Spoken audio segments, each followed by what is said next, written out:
Hey guys, I hope you guys are doing good.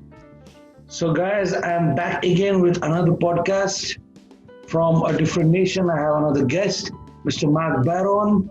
He's an actor, director, writer, producer, and he has written numerous number of screenplays. And his works actually include films, television, theater, musicals, cabaret, voiceovers, directing, and screenwriting.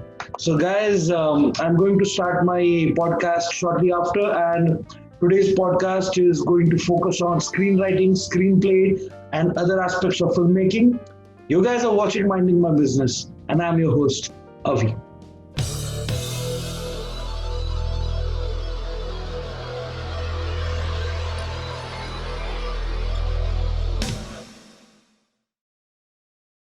Okay, we are on. Mark, welcome to my show, Minding My Business. And I generally meet a lot of people from different industry, and I try to talk about their profession.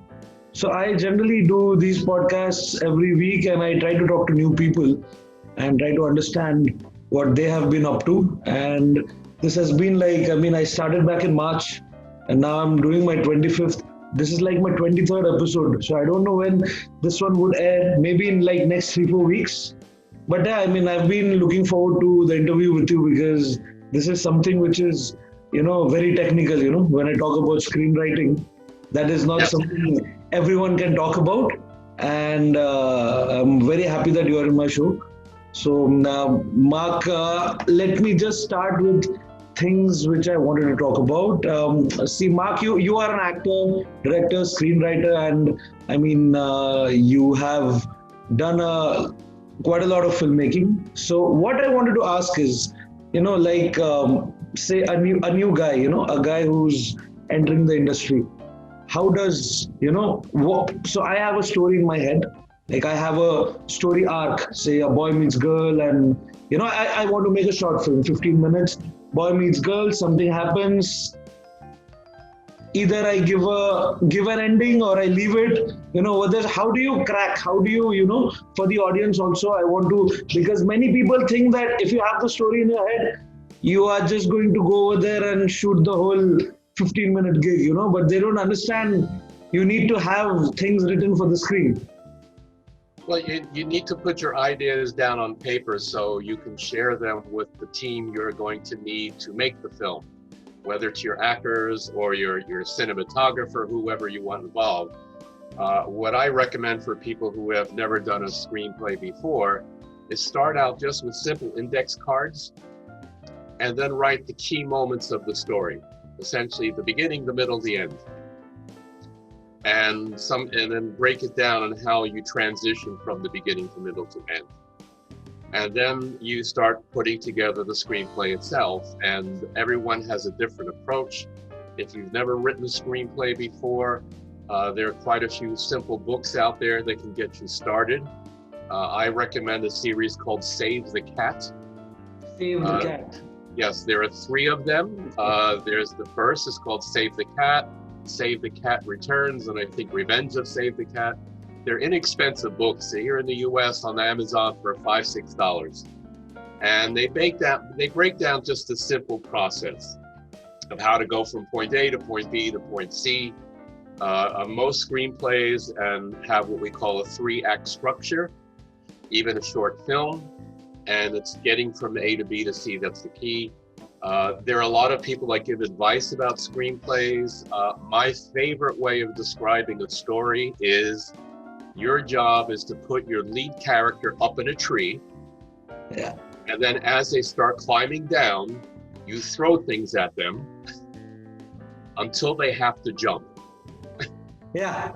And then a good story involves, after they've jumped, what have they learned about themselves?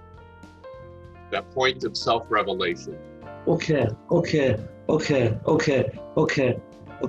Because back in March, I had this, because during the course of lockdown, we all have, I have certainly had a lot of stories in my head, and I penned down, I wrote a short story.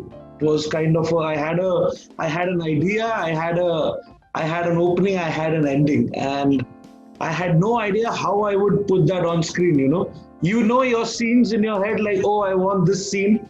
Oh, I want that lady to look like that. I want this dialogue out, but you don't have the whole layout. So I sat down, I took a diary and I made some notes, but then I was stuck. So fortunately, I found a screenplay writer from US, from Spokane, and he helped me out. He wrote the screenplay for me. I gave him my inputs. But in general, that was something, okay, I got this done for my first film. It was my first film. It should be out soon, hopefully. It's still being edited. But what I want to know is, say, a new guy who is entering, because the most important aspect is, nowadays you can make a movie with an iPhone. Like, I think it has one of the best cameras ever. Your camera is sorted. You have locations. You have all the locations in the world to go and shoot. But it's the main thing which is not ready. It's the story and the screenplay.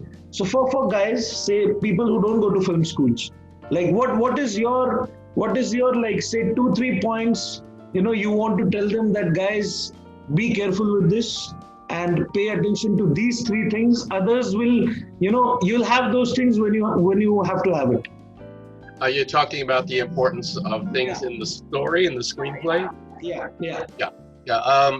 I think some of the key things is people tend to write action in their story that happens to be coincidence.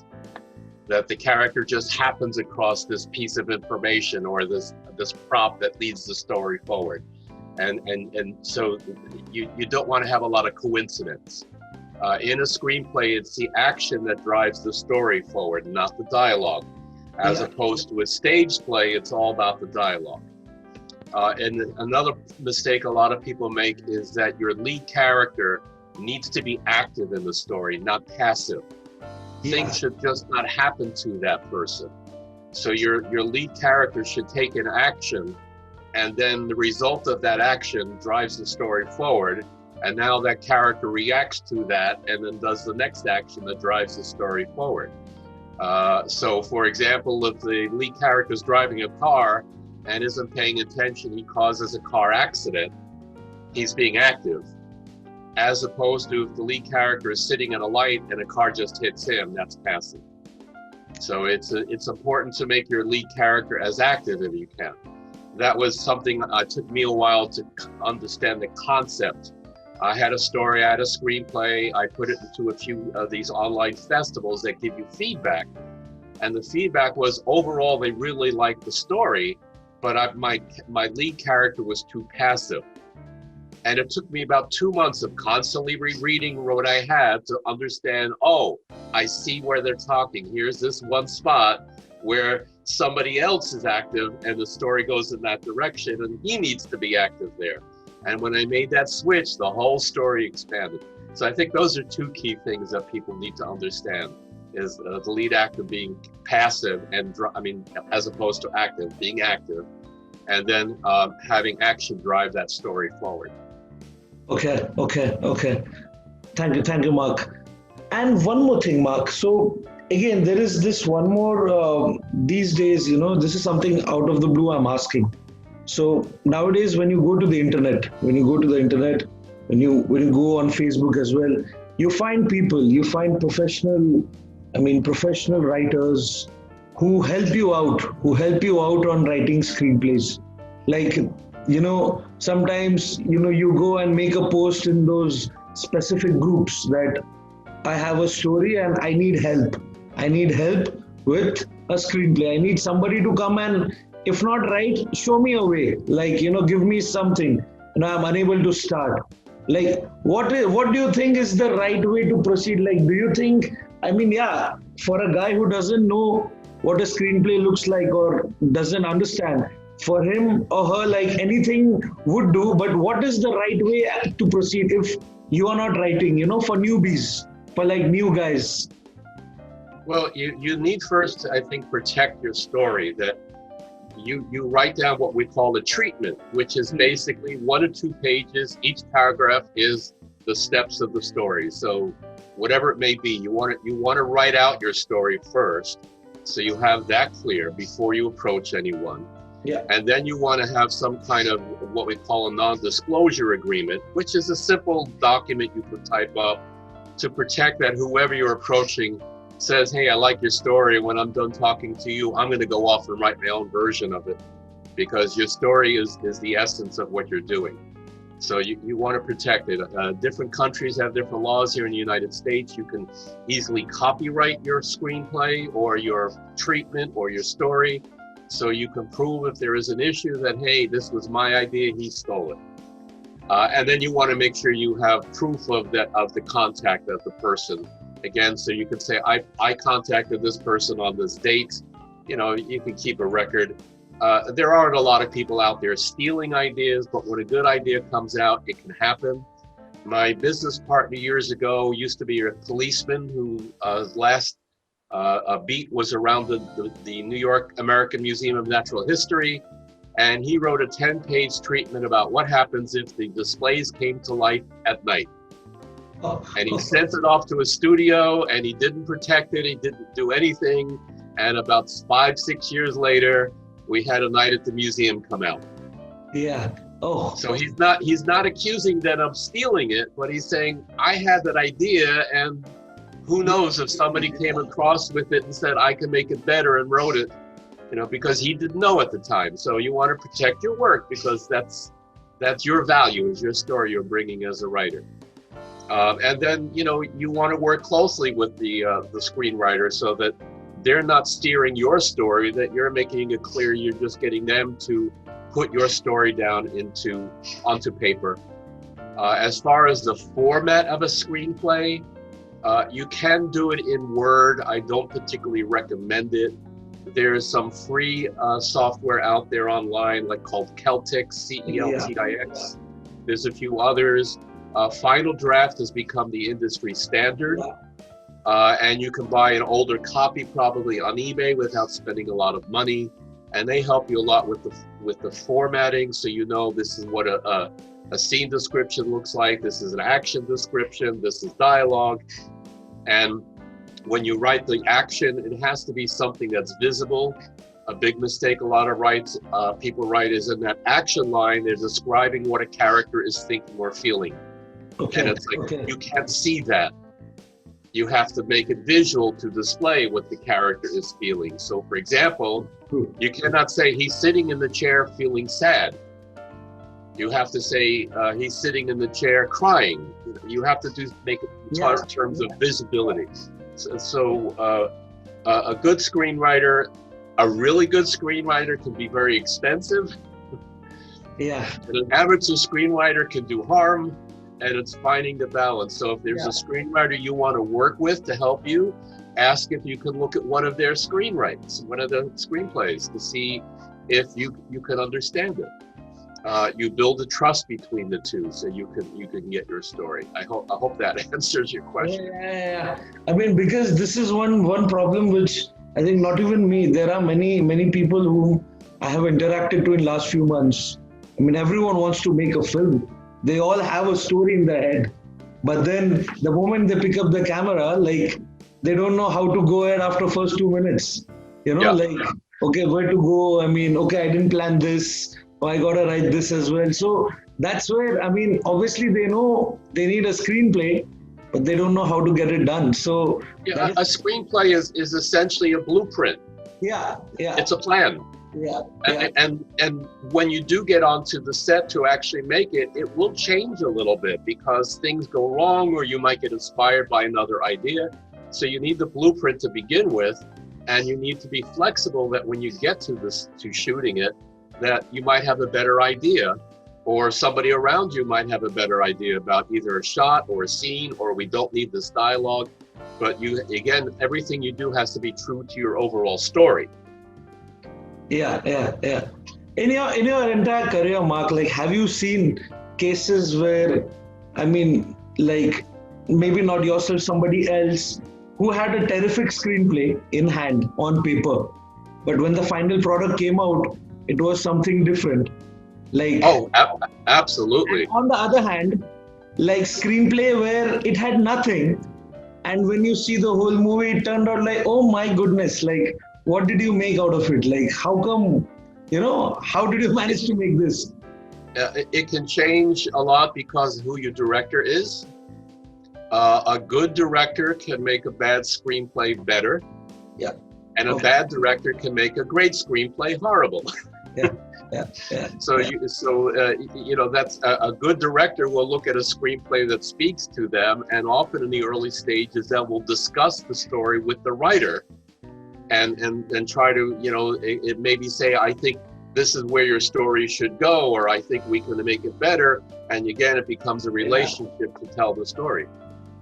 I did one film, I won't mention who was in it or anything, but I was on this film for the entire run. And on the first day when I got on, I was doubling for an actor. And they said, here, read the script. And it was wonderful. I read it. It was funny. I thought, okay, this is an interesting story. And when the movie came out, I went to see it. And it's like, it's not what we wrote. It's not funny at all. What happened?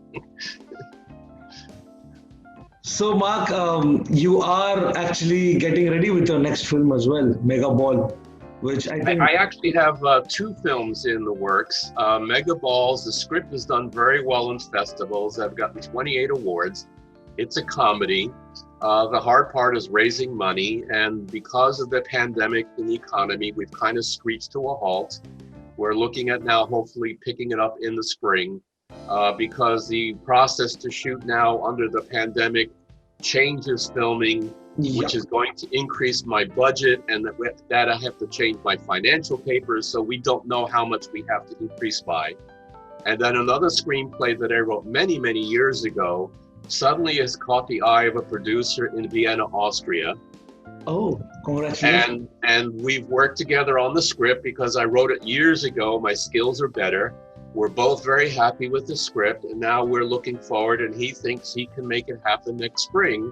So now that story may happen first, and then Mega Balls will follow, because it will be now a different position that maybe we can raise the money we need. Okay. So okay. I'm hoping Vienna happens. It's Okay. Maybe both of them come out by the end of 2021 or 2022, maybe. I would love it if I could film both of them in 2021. When they come out is another story, but I'd love to see both of them happen, one in the spring and one in the fall. Nice. Good one, Mark. Mark, I mean, you have had your struggles from early days as well.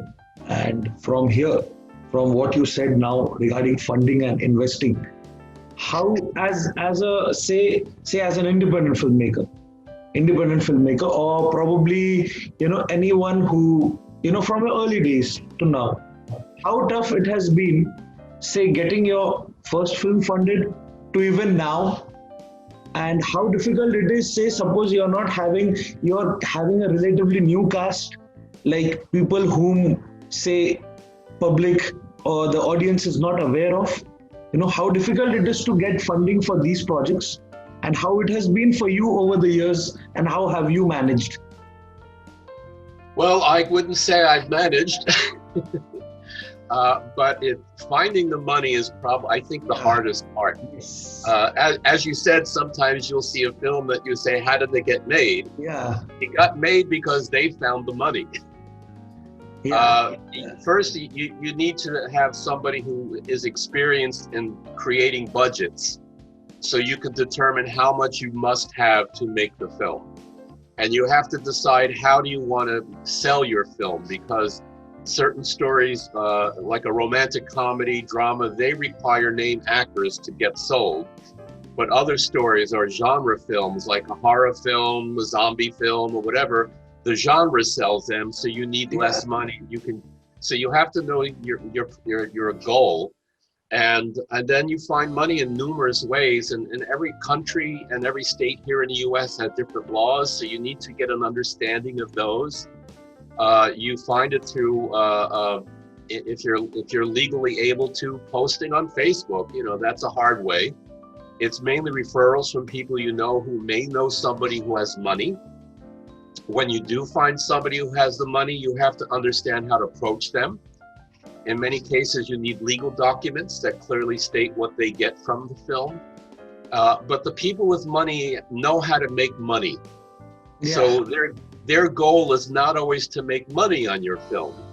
So you need to find whatever the other hook is to get them interested. It may be the storyline, it may be the concept, it may be they're investing in you, the filmmaker, and they're willing to accept the loss. Here in the United States, there are also some tax incentives that they benefit from if they put money in. And then it's a mix of how you receive the money. It could be private equity from investors. It could be donations from friends who give you a little bit of money here and there. It can be from grants. It could be from crowdfunding, and you piece it all together. Bear in mind, the more money you really need for the film, all that changes. Yeah. Specifically, like the difference from Megaballs and the Vienna Project. The Vienna Project is going to need a little bit less money because the cost of filming in Vienna is less than filming here in New York. And in Austria, the government puts up some of the money. So I need to find the balance. Where here in New York, I need to find a private equity first. Yeah. And Megaballs will need more money. So it becomes, you piece together from various sources. And on a short film, it's really going to come from people that just believe in you, because short films rarely ever make a profit or pay back money. So those people understand, I'm investing in you, or I want this story made because of whatever the subject matter is. If you're making a documentary, or if you're making a short film, or even a feature of a statement, for example, let's say if the story is about alcoholism, sometimes you can find various charities that are on that line that might help you raise some money, because it falls in line with whatever they're doing. The same thing, whatever the subject matter is, you might be able to find some kind of a grant that falls in line. So it's a lot of research. It's a lot of networking. Mark, I have thank you for this. This is something which, again, I agree completely. And I've never heard somebody say that his or her short film made a lot of money. And that is the reason why we all shell out money from our own pockets for short films and nothing comes back. So I have this one question which is so relevant now, I think in 2020, and now it will become probably more relevant in the coming years. So, Jackie Chan or say like Johnny Depp, they charge approximately $65 to $70 billion, I believe, for a huge, magnanimous budgeted movie, because the producer had projected that they'll make $1 billion on the box office. But now the things have changed. It's all Netflix and Hulu's and Amazon Prime. So the cost has to come down. Now you can't just, you can't make a $200 million project and say that, oh, I'm going to make my money back. There is a limit. There is a cap. You think because of this, now even when you say the stars with big box office draws, now even they need to get down their numbers, or, they need to start thinking, because I'm asking you this because I saw Tenet the other day. I saw how much it made. And this is not something, I don't care how much the money it made, but eventually it matters to people. It apparently, the money it has made, it's surprising it even made that much money in this pandemic, first of all. I think whatever it made is too good, but people expected a lot more. Obviously, because United States is closed, so 150 or 200 million, that much money is not earned. So what do you do in a situation like this? Now, how do you approach, a filmmaking post-pandemic, I think there's some misinformation out there. It is possible to make multi-million dollars online. A good example was in the spring, Universal Pictures released the animated feature called Trolls. Yes. And in 2 weeks, they made $200 million. Okay. So part of how a film earns money depends on the size of the audience, which is also the homework of a producer to say, here's the story, what is the realistic audience? And then you back your budget into that audience. So if you're making a film that has a very small storyline without a big audience, you lower your budget. As for actors, the big stars will often get about $20 million, and then they'll get a piece of the action on the profit or on the net. But what's changed is it's I wouldn't call it a secret, but when you have the money to make a film, so I'll go back to my Mega Balls, which at the moment we budgeted at 3 million US, it'll probably get to 5 million US. But when I have my money, the first step I do then is I have my casting director reach out to my ideal actor and say, here's our budget, because a lot of times the actors will adjust their demands based on your budget. The first thing that the agent will do is read the script, or if you can get to the actor, but that's getting harder and harder. And then another factor is their schedule. If you need an actor for, say, a 15-day period, and that actor knows I've got nothing happening in those 15 days, and I like the story, they're more likely going to want to make some kind of a deal, because even the most successful actors are always thinking about, what's my next job? Yeah. Even though and these successful actors will whoever you can think of as a major star, even though they're very wealthy people, they know that they have money the rest of their life. They're not too worried about earning more. So it's more about their business and maybe their team, because their agent, their managers, all these people get money from their salaries. So it becomes a combination of their availability, of the quality of the script. Maybe it's a role they've never played. For example, I heard once Nicole Kidman say, nobody has ever offered her a comedy. Oh. So if you have a really great comedy script that's perfect for her, you might have a chance of getting her, depending on her schedule. In my Vienna project, as I started talking with the producer, and we were talking about possible leads in this budget range, he was going a little bit bigger names than I can imagine. He said, but we're shooting in Vienna and everybody wants to come to Vienna. So there's variables, but so when you hear that an actor gets this salary, doesn't mean that's the only salary you can offer them. It's a combination of their scheduling. Is it a role or a film that they're interested in doing because either there's a challenge to it or because they've never played that kind of a story? And those are all the factors that will go into how do you get or who you can get. That's all, Mark. I think I'm pretty much content with my discussion. I had this few things which I wanted to ask, and you have answered me most of them. I think most of the things which I want to understand from you was screenplay, because that is something which, I talk to a lot of people and they answer differently. They have their own perspectives, and most of us, because we don't know what screenplay is, it becomes a problem when you discuss with others. So we go ahead with, when you pick up a novel, when you pick up a nice novel and you find a story out of it, that you want to make it, and then you realize you don't know things, you don't know how to proceed. So that's why I wanted to have this discussion and, just understand from you. I mean, this is not something, again, will happen in a day or two. Probably I have to cultivate, and one has to cultivate this, and probably in due course of time, one gets better. And this is something which I would say for screenplay writing as well. I think the more you start, probably one thing which I would like to also personally do is from 10 minutes, go to 20 minutes, 30 minutes, 40 minutes, and then probably I'll be ready one day for a 90-minute feature, So that is the goal. There are a lot of places on the web where you can actually read scripts, especially once a film's been released, the script is no longer so protected. Yeah. So one thing you do to learn how to write screenplays is to start writing good screenplays.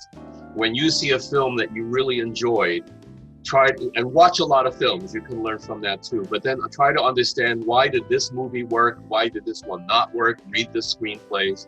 Another thing I recommend is whenever you're not sitting at your computer or at your desk writing, always carry around something to write notes, because you never know when you may get inspired for an idea, and write some notes. So when you go back, write. And the more you write, the better you get at it. When I look at the Vienna project, that I wrote the screenplay back in 1999, based on a play I directed in 1995.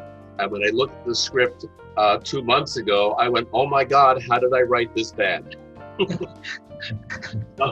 So, and don't be afraid to rewrite until you think you've got it. Don't be afraid to change it, because like we said, you have your beginning, your middle, and end. And when you get to somewhere between the middle and the end, you make an idea, and then now you have to go back to the beginning to change something so it all makes sense. Yeah, understood. Thank you very much, Mark. I think we are coming to an end to our podcast, and thank you for coming so early in the morning and doing this. I hope you start your shooting for both your films next year, and we all get to watch in 2021, at most 2022. Thank you, Mark. Have a nice Thank morning. you. You too. Stay well. Take care. Bye. Bye-bye. Guys, I hope you liked this podcast. I hope it was interesting. I'm trying to get new topics, new guests every week. And yeah, I mean, it's difficult to find, sometimes more new guests and new topics, but I'm trying to do some new stuff, and I hope you guys like this. Please support me, subscribe to my channel, at least. I mean, help me, to survive in YouTube. It's a big medium, and there are a lot of people. If you guys subscribe to my channel, it helps me a lot, and I am trying my best to get new content, and I will get back to you with a fresh episode next week. Thank you, guys.